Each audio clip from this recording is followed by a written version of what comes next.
கட்டி சூடா ஊதுவத்தி ஐயா உனக்கு உனக்கு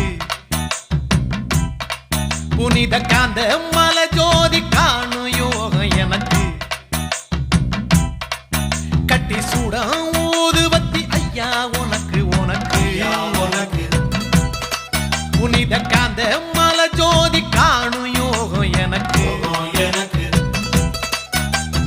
எட்டடுக்கு மாளிகையோ பொன்பொருளோ எதுக்கு எட்டரோடும் துட்டரோடும் வாழ வேண்டி இருக்கு காலடியை சேர்ந்து புட்டா